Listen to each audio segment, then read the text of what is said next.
E a gente está de volta. Nos outros dois painéis, a gente falou um pouquinho sobre coisas não tão relacionadas com o universo de investimentos. A gente falou um pouquinho sobre comunicação, os desafios da comunicação, as reflexões sobre o impacto social, enfim, sobre como é importante a gente fazer a nossa parte, a gente devolver um pouquinho para a sociedade. E agora a gente vai entrar no nosso mundo de investimentos, não tem como fugir disso. Nós somos uma empresa de investimentos com DNA aqui muito forte em relação à importância da diversificação, a importância de um portfólio muito bem estruturado, e não tem como a gente fugir do tema de investimentos internacionais. Esse ano está sendo muito desafiador. Como vocês já sabem, a gente está vivendo um ano de bolsa negativa, a gente está vivendo um ano de dólar subindo novamente, a gente está vivendo diversos desafios aqui no cenário local, em Brasília, com crise dos precatórios, com todos os riscos fiscais. E não tem como a gente não falar sobre investimentos internacionais. A importância disso, ela sempre existiu, mas nem sempre a gente conseguia acessar bons veículos. Graças a Deus, hoje essa não é mais uma realidade. E já que a gente quer falar sobre investimentos internacionais, a gente não poderia deixar de convidar algumas das maiores gestoras do mundo. Não estamos falando aqui só sobre Brasil. A gente vai receber e tem a honra de poder bater um papo com 3 das maiores gestoras do mundo que estão presentes aqui no Brasil e que você, através da sua conta da Aquavero, pode investir nesses veículos também. Então, vou receber presencialmente aqui o Marcos Vinícius. Por favor, fique à vontade, sinta-se em casa. Marcos, muito obrigado pela participação. Imagina, eu que agradeço. E a gente vai receber virtualmente a Isabela e vai receber também nosso querido Kaká para bater um papo, para falar um pouquinho aqui sobre os investimentos internacionais e a importância disso. Então eu vou pedir para que eles se apresentem, é muito melhor do que eu falar. Vou começar aqui com o Marcos, que está do meu lado, rapidinho contar um pouquinho de você e da gestora. Tá legal. Bom, gente, boa noite. Obrigado aí pela oportunidade, Aquavero. Um prazer estar aqui com vocês. Prazer estar aqui com a Isabela, o Kaká. Sempre bom revê-los. É sempre uma honra. Então, meu nome é Marcos Vinícius Gonçalves. Eu trabalho numa gestora chamada Franklin Templeton. É uma gestora americana, uma gestora que já tem mais de 70 anos de história. Nós temos hoje ativos sob gestão 1,5 trilhões de dólares, então é praticamente mais do que a indústria brasileira inteira de fundos, né? Então é uma gama muito grande de produtos. Nós fizemos algumas aquisições recentes, eu acho que vale a pena contar aqui um pouco que a gente comprou o Grupo Legg Mason no ano passado. Uma das empresas do grupo é o Western, que todo mundo aqui conhece.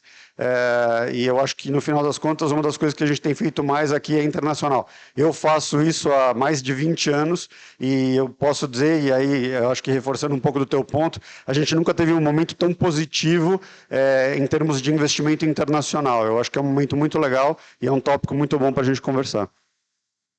Maravilha. Seja muito bem-vindo. Novamente, muito obrigado. Bom, vamos ser aqui cavalheiros, né? Isabela tem a preferência aqui. Isa, muito obrigado pela participação. Nossa parceiraça aqui já também há muito tempo. Por favor, se apresenta um pouquinho da gestora para a gente. Muito obrigada. É um prazer participar desse bate-papo. Eu sou Isabela Nunes, eu sou responsável pela área comercial do JP Morgan Asset Management aqui no Brasil. Acho que todo mundo conhece bastante o banco, é um dos maiores bancos do mundo. E o braço de gestão de recursos, o braço do asset, hoje nós temos mais de 2,5 trilhões de dólares, então aqui os números são realmente muito grandes, como o Marcos falou, algumas vezes a indústria brasileira de fundos. E a nossa grande missão aqui no Brasil é desmistificar o investimento internacional. Eu também estou nesse mercado há 17 anos e pela primeira vez realmente eu vejo que mudou. Foi o assunto desse ano, com certeza, e acho que é só o começo, enfim, de uma grande história de diversificação dos investidores brasileiros. E o nosso objetivo aqui no Brasil, justamente, é conectar o investidor brasileiro às nossas melhores estratégias globais através de veículos locais, que é o que a gente oferece aqui no Brasil, com essa grande parceria que a gente tem com vocês também. Perfeito. Seja muito bem-vinda também. Bom, por último, mas não menos importante, Carlos, Kaká, se apresente também, conta um pouquinho da história da gestora e a sua também, por favor. Legal. Boa noite a todos. É um prazer muito grande estar aqui com vocês nesse início de noite, na verdade, né? E sempre bom estar junto aí com a Isabela, com o Marquinho lá, grandes amigos que estão há muito tempo nessa batalha, né? Então, é um pouco assim, será que eu vou viver para ver, né? E acho que nós estamos vendo, né? Então, é muito legal estar aqui tendo essa conversa. Bom, eu acho que eu sou velhinho aqui da turma, né? Então, eu tive uma longa carreira de Banco do Brasil, praticamente 40 anos por lá. Nos últimos 10 anos, estive à frente da gestora do Banco do Brasil. E aí depois me embarquei aqui na BlackRock, né? Trabalhava já com eles, conhecia a BlackRock já nos tempos de BBDTVM e comecei a trabalhar para eles como consultor e depois assumi a posição de country head aqui e agora estou aí há alguns meses, estou como chairman aí da BlackRock no Brasil. BlackRock é a maior gestora do mundo, nós temos sobre gestão algo perto de 9,7 trilhões de dólares, então é que Isabela e o Marquinhos falaram, são todos números grandes, né? Então, a hora que a gente olha a indústria brasileira, realmente assusta um pouco, mas Estados Unidos sozinha tem mais de 50% de toda a indústria de asset do mundo, né? Então, é muito relevante realmente a participação dos Estados Unidos. A BlackRock foi fundada em 88 e, a partir daí, talvez o grande movimento que ela tenha feito foi comprar uma operação de iShares do Barclays, não é? Que é a operação exatamente de ETFs, né? Que são os fundos passivos listados em bolsa, e ela ganhou muita notoriedade pelo crescimento que ela proporcionou para esse mercado, né? E a BlackRock sempre teve um olhar muito forte em proporcionar o bem-estar financeiro das pessoas no longo prazo, não é? E ela quer ajudar nessa missão, e nós estamos aqui no Brasil também já há um bom tempo, já estamos aqui há mais de 10 anos, não é? É uma operação relativamente pequena, mas uma operação que tem se tornado cada vez mais relevante exatamente em função dessa agenda de diversificação internacional que a gente vai tratar aqui hoje. Então, super prazer estar aí com esses dois grandes amigos e especialmente com vocês aqui da Cover. Maravilha. Feitas as devidas apresentações, vamos para o que os investidores que estão aí nos assistindo querem saber. E já que o Kaká foi o último, vamos começar as perguntas com ele, né? O Kaká, a gente está vivendo praticamente dois cenários opostos quando a gente fala de Brasil e fala de países desenvolvidos, Estados Unidos, né? Aqui um cenário muito duro, com bolsa caindo muito. Lá fora, bolsas americanas renovando máximas históricas e vivendo um momento de crescimento muito forte por lá. Acho que isso demonstra um pouco dessa importância de olhar lá para fora, né? De utilizar os outros mercados aqui no portfólio também. Eu queria que você comentasse um pouco, para a gente iniciar esse bate-papo aqui, sobre essa importância, sobre esses momentos distintos que as economias podem viver e que a gente pode aproveitar isso a nosso favor. Não, essa pergunta é super, super bacana, né? Porque ela traz uma coisa, né? E você falou muito de, aliás, eu vou pegar um outro gancho que você abordou muito na tua fala inicial, que fala um pouco sobre esse cenário de risco, né? E ele tem uma abordagem que eu acho que é importante a gente falar aqui hoje também, que é exatamente isso. Muitas vezes a gente sempre tem um olhar dos investimentos com uma perspectiva de oportunidades, com uma perspectiva de retorno, né? Então, mas a gente também tem que considerar de uma forma muito importante os riscos, esses riscos que nós estamos vivenciando, né? E aí tem uma coisa que eu sempre falo, né, que eu acho que é importante também a gente ter na cabeça. A gente tem que olhar a oportunidade, mas tem que, sobretudo, quando fala em diversificação, a gente tem que olhar a estratégia, tem que olhar a longo prazo, né, uma disciplina de longo prazo.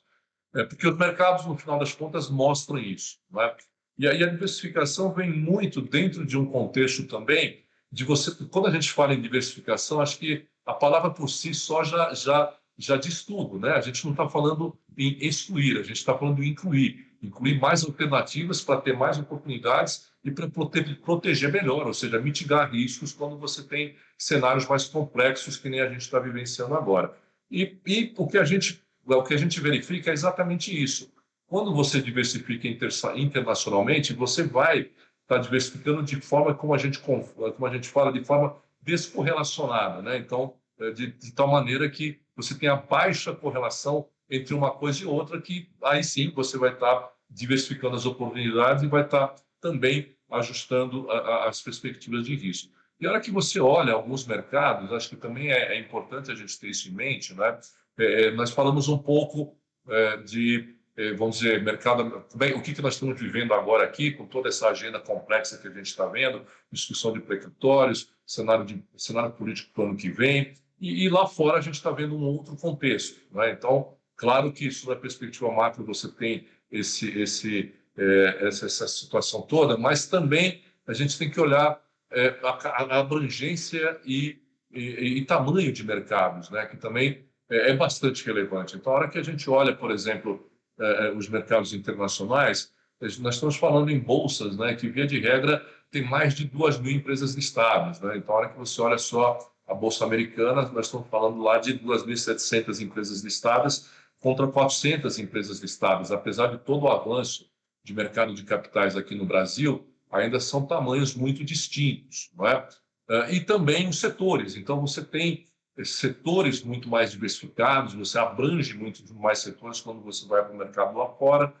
E também, que é um ponto muito importante, setores que hoje são novos, né? Então, quem ia falar hoje que Tesla, não é? que Google, que Facebook, que todas essas empresas iam ser as mais relevantes na Bolsa Americana, que você ia ter uma Alibaba na Bolsa de Xangai. Enfim, você não tinha isso nas bolsas e nas bolsas lá fora você tem. E nós aqui continuamos tendo Vale, Petrobras, sistema financeiro com os predominantes na bolsa aqui, coisa que já acontecia há muitos anos atrás. Então, essa perspectiva de quantidade de empresas, de setores que essas bolsas conseguem abranger, tem uma relevância muito grande, né? Então, acho que assim, tem que diversificar dentro da perspectiva de inclusão e o que acontece hoje, o que a gente está vendo nos mercados globais, e aqui está muito relacionado, claro que com todo esse contexto macroeconômico de cada uma das regiões, mas, sobretudo, com a capacidade que esses mercados têm, os mercados mais desenvolvidos em particular. Maravilha, Kaká. E até para abrir aqui para os nossos clientes, todo mundo que está assistindo aqui poder participar também, a gente vai colocar um QR Code aqui, canto direito inferior da tela. É só escanear o QR Code, mirar a câmera do seu celular. Você vai entrar no nosso Instagram, é só mandar uma mensagem para a gente, eu estou aqui com acesso e eu leio aqui para os nossos gestores, para os nossos participantes aqui, para jogar a batata quente para o lado deles, né? Mas eu queria já aproveitar, a gente acabou de falar então com o Kaká sobre essa importância, sobre como é importante investir lá fora. Só que aí, Marcos, o investidor ele fica pensando assim, né, no primeiro passo dele. Pô, mas eu não sei nem muito bem como analisar Brasil, como investir aqui, né? Eu não sei, eu não consigo nem acompanhar muito bem Petrobras, imagina acompanhar lá Amazon, Facebook, enfim. E aí, qual é a importância e qual é a relevância, né? Como que o investidor pode utilizar a gestão profissional de grandes casas como vocês a favor deles, né? Ou seja, terceirizar essa tomada de decisão para que quem sabe fazer isso e faz isso há muito tempo faça a alocação pelo investidor. Legal, eu acho que a resposta direta seria profundidade, né? Então, o que a gente chama de profundidade? O Kaká falou muito bem, né, dos nomes. Então, hoje a gente tem vários setores lá fora que você não consegue investir aqui no Brasil, né? Toda a parte de inovação, tecnologia, e as pessoas têm cada vez mais investido até via BDRs, né? Que todo mundo aí, para quem não sabe, é uma indústria que está crescendo muito, que são aqueles ativos aqui no Brasil lastreados nas ações dessas empresas lá fora. Mas o que eu acho que a gente agrega como investidor profissional, com estrutura, com conhecimento, com história, é o seguinte: a gente olha, eu brinco dizendo o seguinte, a gente olha além da árvore, a gente olha a floresta como um todo. Então a gente não olha só os grandes nomes, mas pensa o seguinte, hoje quem está começando a fazer, começa a fazer pelos grandes nomes, né? Assim como aqui no Brasil o pessoal gosta de operar, como o Kaká falou, Petrobras, Vale, os bancos, lá fora também o pessoal que está começando gosta de operar Facebook, Amazon, etc. O nosso valor agregado é que a gente olha além do Facebook, além da Amazon, a gente também olha, obviamente, Facebook, Amazon e tudo isso, mas eu estou olhando, por exemplo, as empresas que estão na infraestrutura, em todo o ecossistema dessas outras empresas. Então, pensa na empresa que produz a bateria, pensa na empresa que produz sei lá, os vasos comunicantes do sistema, né? A empresa que produz a matéria-prima do laboratório que produz a vacina contra a Covid. Então, a gente está olhando tudo que tem em volta disso. E o grau de profundidade de conhecimento que uma empresa como o JP Morgan, a BlackRock, a Franklin e todas as outras, Schroders, Pinco, todas as outras que estão aí trabalhando dentro das plataformas no Brasil, especificamente do BTG aqui, eu acho que, no final das contas, é isso que a gente agrega. A gente tem um grau de profundidade de análise que você não encontra se você não está olhando com recursos, né? A gente vê as assets brasileiras se equipando, várias delas estão começando a fazer mercado lá fora, e algumas delas fazem muito bem, mas é uma coisa que a gente ainda tem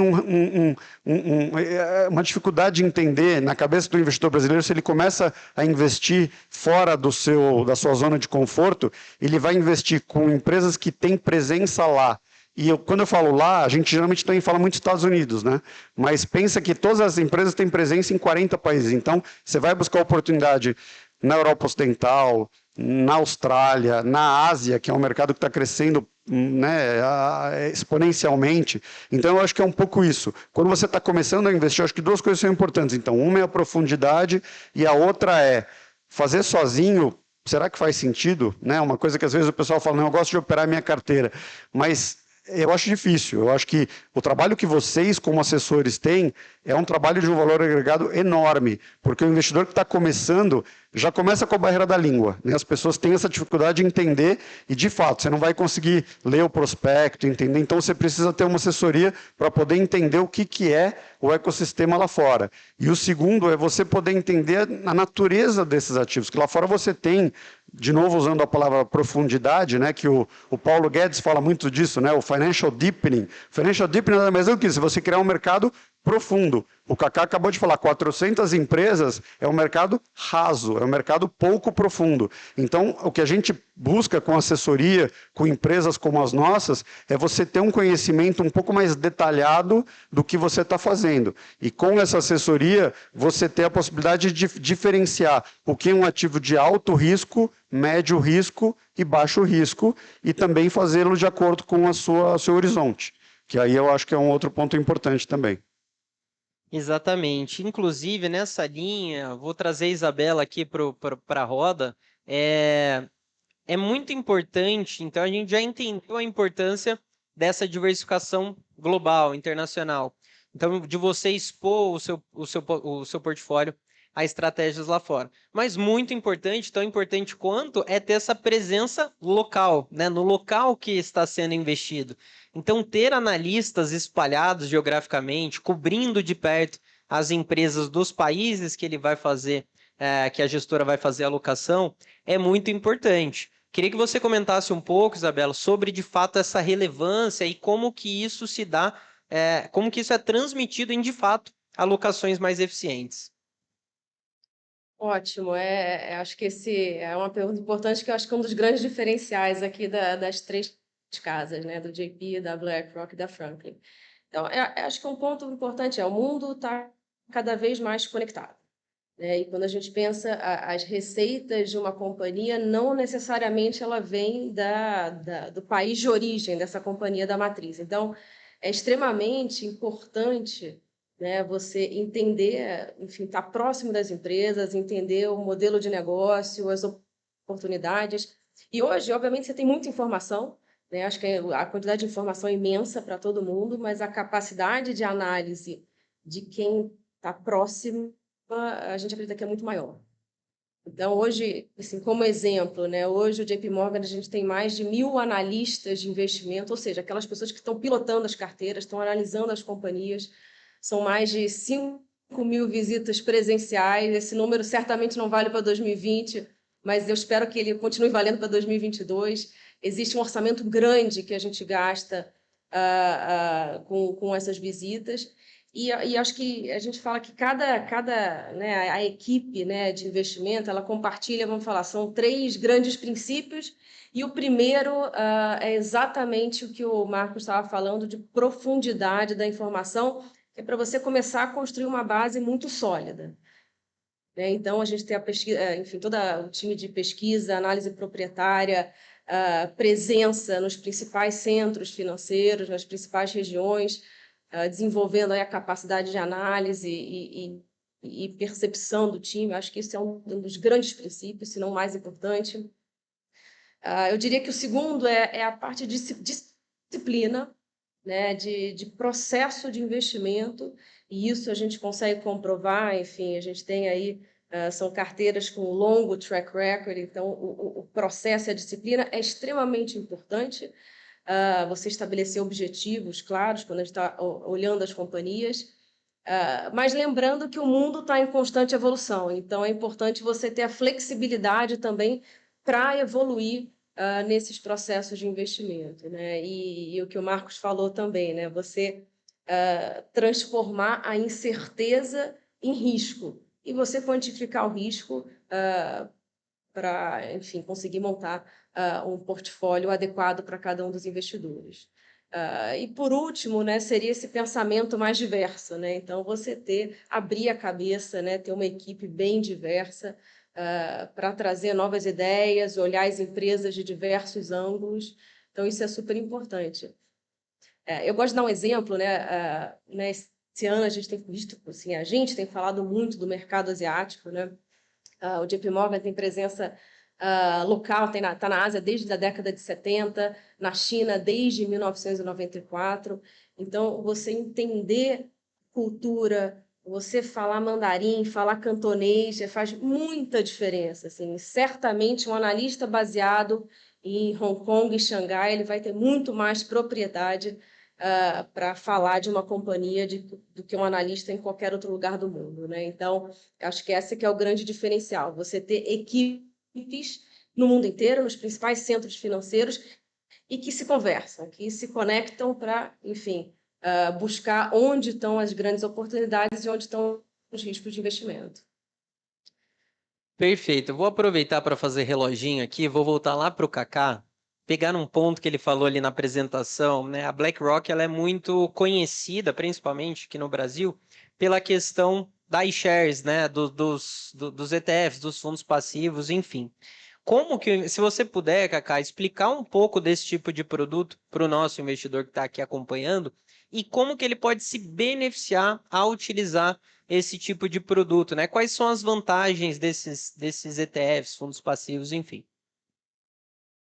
Legal.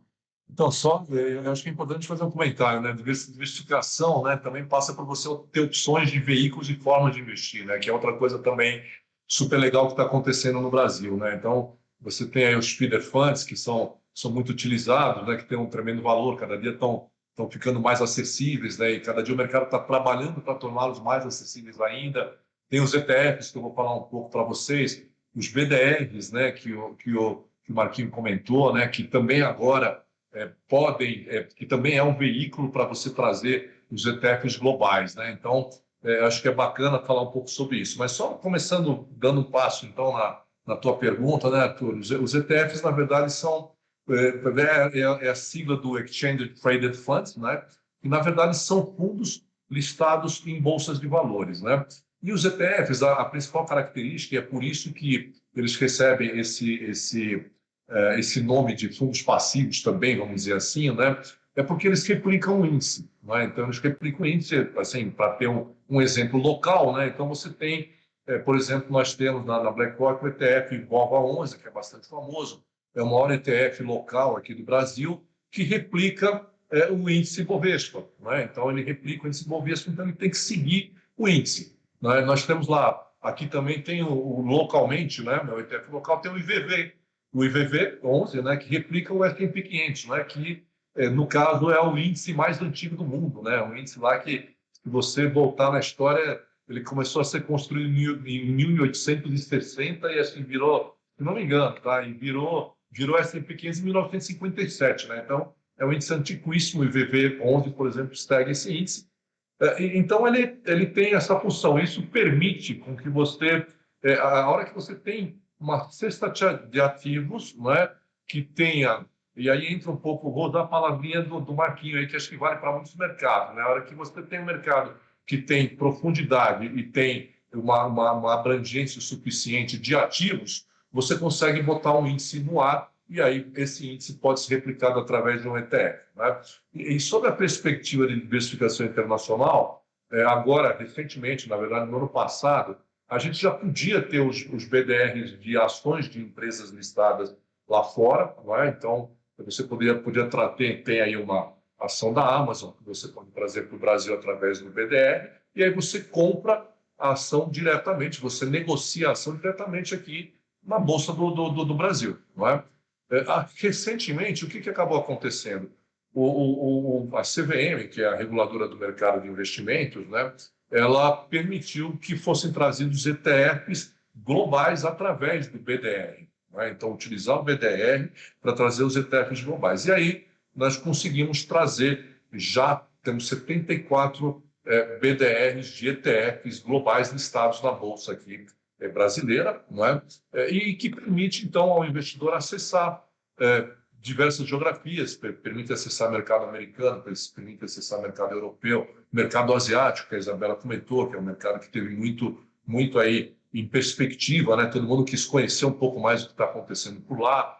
Você tem produtos temáticos, né? Então você tem ETFs temáticos, você tem ETFs setoriais, né? ETFs de inovação, de biotecnologia, de healthcare, coisas que você tem lá fora de forma consistente e abrangente e permite que você crie um índice, um ETF, e aí isso está disponível aqui no Brasil através dos BDRs. Então, é mais uma opção para o investidor. Então, você pode usar, você tem vários instrumentos locais aqui, então BDR de ETF é mais um instrumento, é eficiente, é um instrumento bastante simples, é um instrumento eficiente, você tem a possibilidade de negociar ele no intraday, né? Então ele tem muita liquidez também.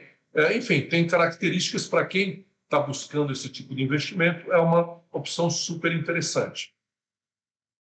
Perfeito, Kaká, maravilha. Bom, já que eu já estou chamando o Carlos de Kaká, Isabela Dias, e o Kaká está chamando o Marcos de Marquinhos, eu vou chamar o Marcos de Marquinhos agora também.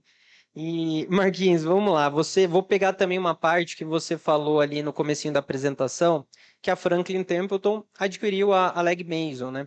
E eu queria exatamente nessa tecla, para a gente entender, o investidor entender qual a importância, né, de uma casa relevante ter uma outra dentro do portfólio, né, ser um grupo de gestoras, e quais são os desafios, as dificuldades do grupo em manter essas gestoras funcionando apartadas, com suas metas, seus mandatos e funcionamentos. Essa pergunta é uma pergunta ótima, porque é a nossa vida hoje, né? A gente está vivendo num momento de integração, não é a primeira, a gente é um grupo que fez muitas aquisições ao longo dos anos, acho que como todos os outros grupos também, mas colocando alguns pontos que eu acho que são pontos importantes. O primeiro deles é a gente sempre ter produtos adequados aos clientes, né? Então, quando você tem uma gama ampla, com casas especializadas, a gente cobre um espectro muito amplo. Então, a gente acaba tendo produtos desde o mais conservador até o mais agressivo, até o mais dinâmico, né? Então, essas gradações diferentes você só consegue fazer com essa especialização. Então, cada casa vai ter uma especialização. Então, por exemplo, a gente tem casas dentro do grupo que só fazem investimento imobiliário, né? A gente tem empresas que só fazem investimento em private equity, né? Que é uma indústria que está crescendo bastante. A gente tem uma que só faz investimento em hedge funds e assim por diante. Então, essa especialização ajuda muito o grupo a ter produtos adequados dependendo do tipo de cliente. O teu ponto é muito importante da cultura. Eu acho que um grande desafio nosso, né, é a gente ter cada uma dessas marcas tendo autonomia de gestão, qualidade de gestão, profundidade e resultado, no final dos contos, que é o que importa, né? O cliente está querendo olhar a performance ajustada a risco, mas, além de tudo, ter uma cultura única, que é uma cultura de atenção ao cliente, centricidade do cliente, análise, pesquisa, né? E essa cultura, eu acho que ela vem centralmente. Então, existe uma família que é a família que controla a Franklin, muito embora a Franklin seja uma empresa que vale mais de 20 bilhões de dólares, é uma empresa listada, faz parte do SP500, mas o fato dessa família ter, né, a maioria do controle e ser a dona da empresa há 70 anos, ela tem digamos, um norte muito claro de onde ela quer chegar. Então, dentro da governança da empresa, é muito claro que a gente tem uma cultura única com esses valores todos que eu coloquei. E talvez a última coisa que eu acho que vale a pena dizer é o seguinte, e a Isa falou isso de um jeito muito, muito bom. As empresas, imagina o seguinte, uma empresa americana, todas as empresas aqui são americanas, né, em princípio, elas têm sede nos Estados Unidos, mas elas se internacionalizaram muito cedo, né? Todas as nossas empresas elas foram para fora dos Estados Unidos na década de 60, na década de 70. Então a gente também tem essa vantagem comparativa de termos montado estruturas em países diferentes. Então no Brasil, a Franklin começou na década de 80, né? Isso te dá um conhecimento e esse conhecimento a gente traz para dentro. Então também aí respondendo o último ponto da pergunta, uma coisa legal é que existe muita colaboração, apesar dos grupos serem grupos separados e segregados, mas existe uma conversa muito grande entre eles para que você divida informação de análise macro, por exemplo. Então, a análise que a gente faz de Brasil, ela é feita tanto de brasileiros que estão aqui fazendo a gestão, quanto de pessoas que estão lá fora olhando o Brasil. A gente faz o advogado do diabo, né? Então, no final dos contos, a gente evita o viés de estar olhando aqui talvez muito negativo, né? Hoje todo mundo está muito negativo com o Brasil, né? Da questão fiscal, não preciso falar para vocês, PEC de precatório e tudo mais, mas a gente tem que balancear essa visão. Então, acho que ter um grupo grande com casas especializadas permite que você tenha sempre produtos com boa performance, produtos que estejam adequados a perfis diferentes de clientes e, de alguma forma, uma cultura única que seja calcada em valores que, no final das contas, interessam ao cliente. Excelente. Bom, Isa, eu vou aproveitar também uma parte que você falou ali, você citou sobre a China, né, sobre veículo de China, enfim.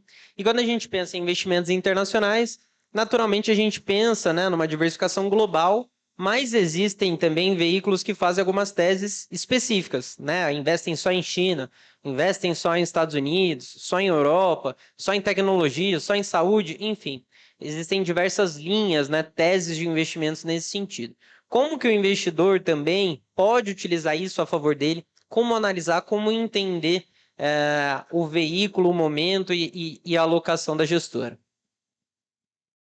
Eu diria que acho que o diferencial aqui é realmente entender a tese por trás de cada uma das estratégias e perfil de investimento.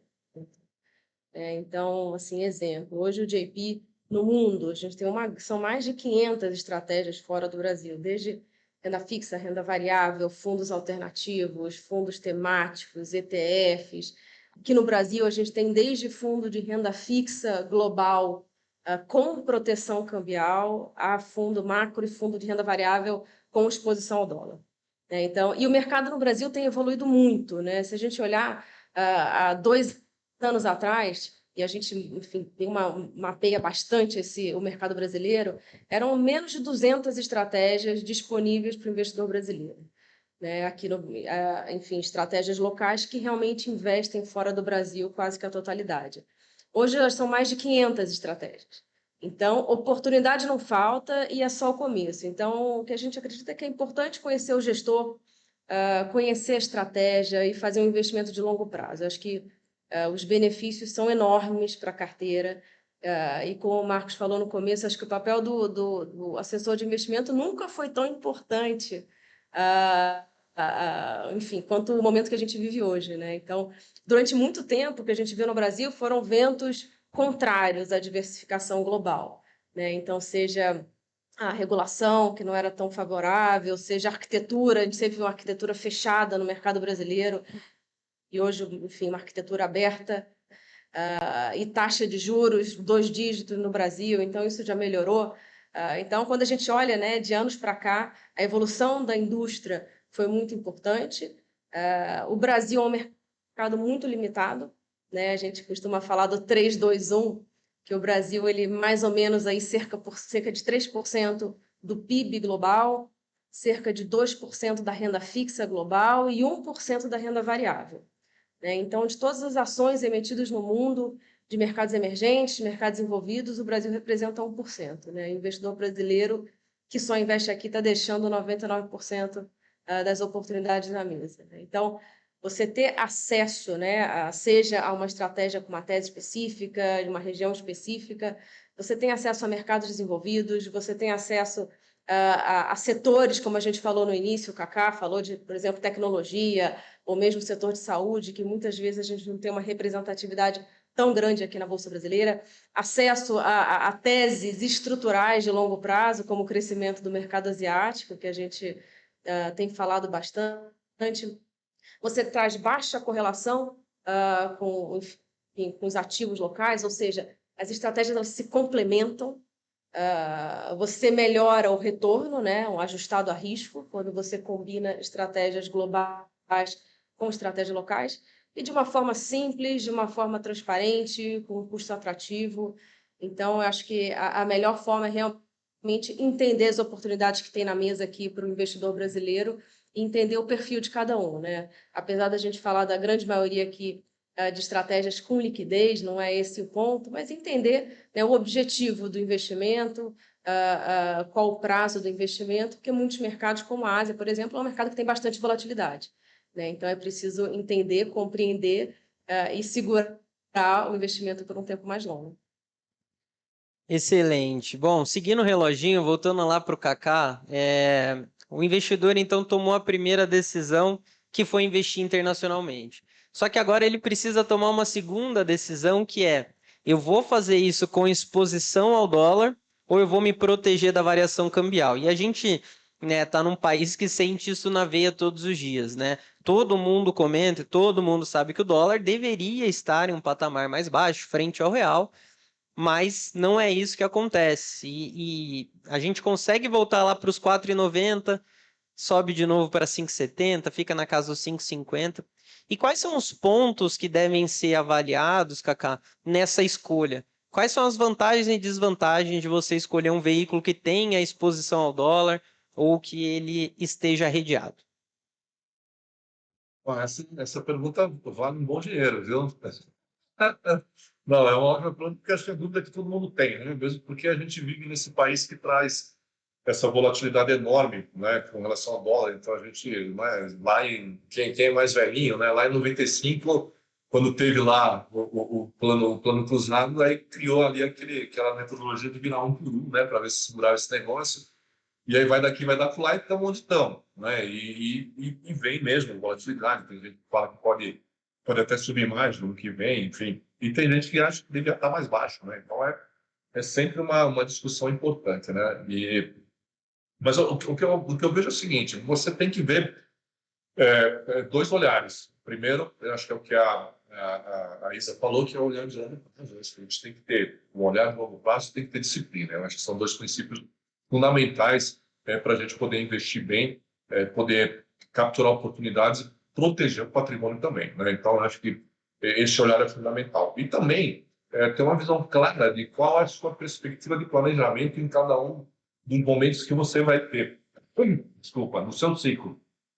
Então, essa é outra visão, que é uma visão de planejamento financeiro, né? Então, tem que ter esses olhares todos para você escolher as suas opções, inclusive na questão da moeda. Mas tem uma coisa que eu acho que é importante a gente ressaltar. Vários estudos falando nessa história de baixa correlação, né? Que a baixa correlação é um pouco aquela história, né? De você ter muitos tomates no seu caminhão, ou focar no seu prato, se eu vou diversificar. Então, não adianta, por exemplo, se eu quero diversificar para valer, né? Não adianta eu pegar e colocar, sei lá, carne e feijão, por exemplo, né? Você está tendo um monte de zinco, mas você não está tendo vitamina C, né? Vai faltar um limão, né? Então, é um pouco do que é a diversificação, de você ter uma baixa correlação e muitas vezes até uma correlação negativa entre as coisas, né? Entre os ativos. E aí, o que acontece com a questão do dólar, né? Vários estudos mostram que, primeiro, claro, é óbvio, você tem uma baixa correlação entre real e dólar, né? E segundo, a hora que você incorpora um ativo global, por exemplo, pega o índice, índice do Bovespa, que retrata os ativos globais. Então, o que acontece? A hora que você junta isso, você vai verificar que essa correlação ela fica mais baixa ainda, né?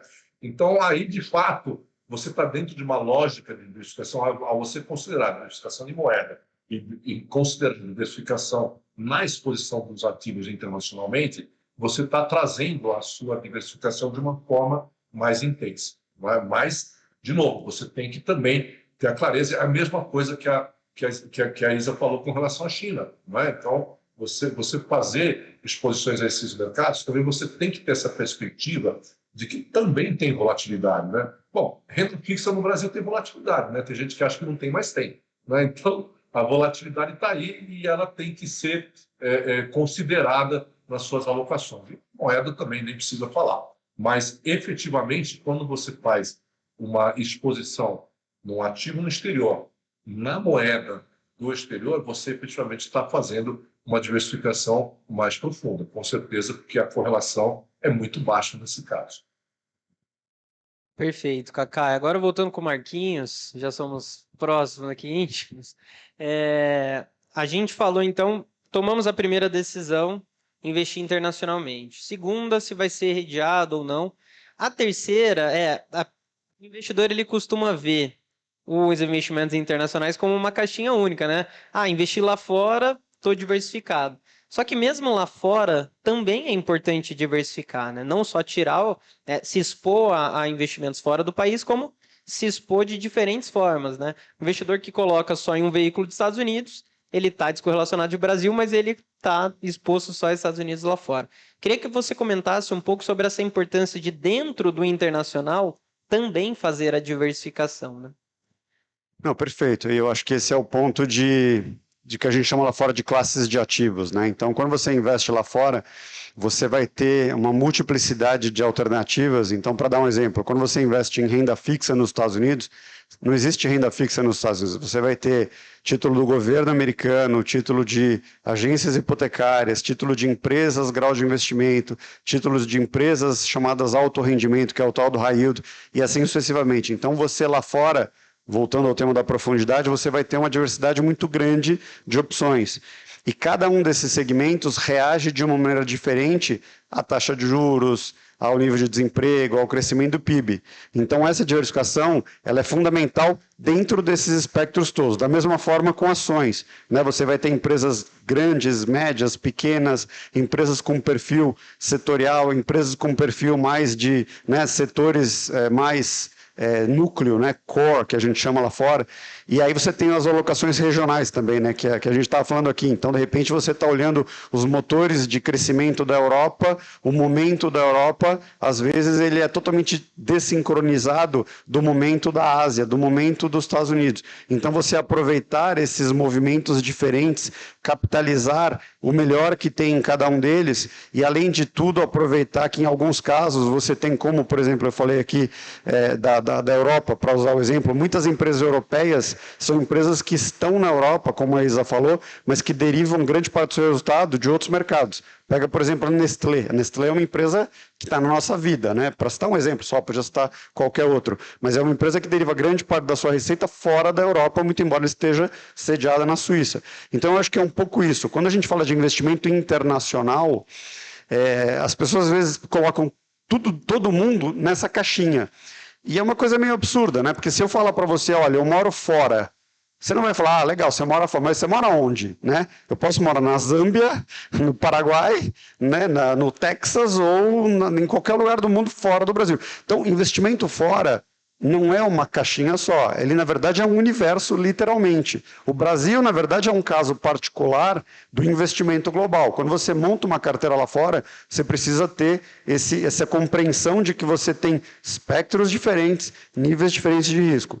Parece complexo, e é um pouco, mas o que eu quero deixar claro é, com um pouco de assessoria financeira, e de novo entra o papel crucial, né, de vocês e nosso também, o cliente pode ter esse paradoxo, né, que a gente chama de paradoxo da escolha, minimizado. Porque ele vai ter uma ajuda para alguém olhar para ele e falar assim, olha, esse segmento reage dessa forma, esse reage dessa forma, tá? E você consegue montar uma carteira global sem complexidade, de uma maneira relativamente simples, né? Uma vez que você rompeu esse choque inicial de falar, nossa, isso aqui é um negócio que é muito para minha cabeça, eu prefiro ficar aqui no meu quintal. Só que o teu quintal tem um custo, que é o que o Kaká falou, né? Você está abrindo mão do que está acontecendo no resto do mundo para ficar se aproveitando de um juro real que tem uma razão de ser, né? O Brasil não paga muito hoje, de novo, voltando a pagar um juro real muito alto, não é porque ele quer, é porque ele precisa. É porque aqui a gente tem uma situação frágil, né? A volatilidade, ela é derivada dessa fragilidade. Então eu acho que a gente tem que se dar conta de que se a gente não diversificar a carteira fora do Brasil, a gente vai ser uma presa fácil de um governo ou de desgovernos ao longo dos anos, como a gente está discutindo aqui. Perfeito. Isa, o último painel que a gente teve aqui, antes de vocês entrarem, a gente falou sobre a temática de ESG, falou um pouco sobre impacto social, mas a gente não fez o link disso com investimentos propriamente. Eu queria que você comentasse um pouco sobre a importância dessa temática, a importância da abordagem com ESG nos investimentos também, principalmente nos investimentos internacionais. O painel foi excelente, né? Ouvir, enfim, os três falando. Realmente é um tema super importante, está em evolução. Diria que hoje o investimento sustentável assim, virou um fenômeno global. Né? Hoje são mais de cerca aí de 30 trilhões de dólares nesse tipo de investimento. E a gente vê diversos motivos que vêm acelerando, né, a demanda. Né? Então, acho que a gente tem claramente a preferência de consumidores, de investidores, e principalmente essa geração mais nova, o próprio crescimento da população global e uso de recursos naturais que cria oportunidades e riscos. E o que a gente vê é que os reguladores eles estão de olho, né, e exigindo cada vez mais transparência, né, não só das companhias, mas também dos gestores, como nós três aqui. Né? Então, quando a gente fala de ESG nessa parte de investimento, tem alguns mitos. Né?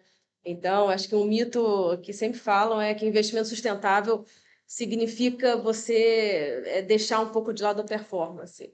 E na nossa visão definitivamente não é isso, né? Acho que as pesquisas mostram que o investimento em companhias sustentáveis, eles entregam retornos em linha ou superiores aos benchmarks. Então, eu acho que quando a gente incorpora esses fatores, né, de ambiental, social, de governança no processo de investimento, a gente tende a reduzir a volatilidade das carteiras e limitar um pouco as quedas. Então, eu acho que é super importante isso. E outro ponto, quando a gente fala de ESG nessa parte de investimento, né, que investimento sustentável significa você excluir companhias dos portfólios. Né? E eu diria que talvez esse é o jeito mais antigo de pensar em ESG, que seja por valores dos investidores, e você vai investir num fundo, por exemplo, que não investe em companhias de armas ou de tabaco. E isso acontece, mas acho que hoje muito mais, né? Vem crescendo cada vez mais o mercado de investimentos temáticos, investimentos de impacto, né? E o regulador ele exige, né, de grandes casas como a gente atuar dessa forma. Né? Acho que quando os líderes atuam dessa forma, né, os demais seguem. Então, eu diria que isso é o começo de uma grande mudança estrutural no mercado. Hoje a gente fala se esse fundo é ESG ou não é. Acho que daqui a algum tempo não vai existir isso. Todos os fundos vão realmente levar em consideração essa abordagem no processo de investimento, e aí você vai ter, enfim, outras camadas, aí, como a gente falou, pode ser um investimento temático, com viés positivo ou de impacto, mas isso é um tema estratégico para o JP Morgan globalmente, e a gente tem, enfim, concluído isso em toda a nossa plataforma de fundos. Bom, esse painel, ele foi parecido com o otimismo aqui no Brasil. Ele era muito esperado, foi muito intenso, mas infelizmente acabou rápido. A gente caminha aqui para o final não só desse painel, mas também do nosso primeiro Avin Ideas, e eu estou muito feliz, né, da gente ter conseguido, de fato, trazer ideias tão importantes, tão fortes e com pessoas que são especialistas, de fato, nessas ideias que a gente queria discutir. E é muito importante que você que está assistindo não deixe essas ideias aqui ficarem só no papel. Os veículos dessas 3 gestoras que a gente recebe aqui, eles estão disponíveis para aplicação na plataforma do BTG. Então não deixe de falar com o seu assessor de investimentos sobre isso, caso você ainda não tenha investimentos internacionais, não deixe de questionar sobre essa importância e sobre os veículos tanto da BlackRock, da Franklin Templeton como da JP Morgan também. Eu queria agradecer muito a presença desse trio fantástico aqui e lembrá-los, vocês que estão nos assistindo, não deixem de nos acompanhar nas redes sociais para ficarem por dentro de outros eventos e de outros conteúdos que a gente gera por aqui. Estamos em todas as redes, por onde você preferir, você vai encontrar a gente, é só você procurar por Aquavero e esses painéis ficarão disponibilizados para vocês no YouTube. A partir de amanhã, a gente vai transformar também em podcasts para você curtir na sua plataforma preferida de podcasts. E caso você queira lembrar de alguma coisa aqui, compartilhar com seus amigos, seus familiares e lembrar de tudo que aconteceu. A gente vai falar bastante sobre esses painéis nos próximos dias e relembrar esses momentos e essas ideias tão importantes que a gente teve aqui. Então, mais uma vez, trio, muito obrigado pela participação de vocês e pela disponibilidade. Acho que a gente que agradece. Obrigado, a gente que agradece. Com certeza, muito bom estar aí com vocês. Pessoal, novamente, obrigado também para vocês que estão em casa, que tiraram essas 3 horinhas e acompanharam os nossos painéis por aqui. Obrigado por confiarem na Aquavero. A gente espera que esse relacionamento seja ainda de mais longo prazo. Contem com a gente se vê em breve. Uma boa noite para todo mundo. Tchau, tchau.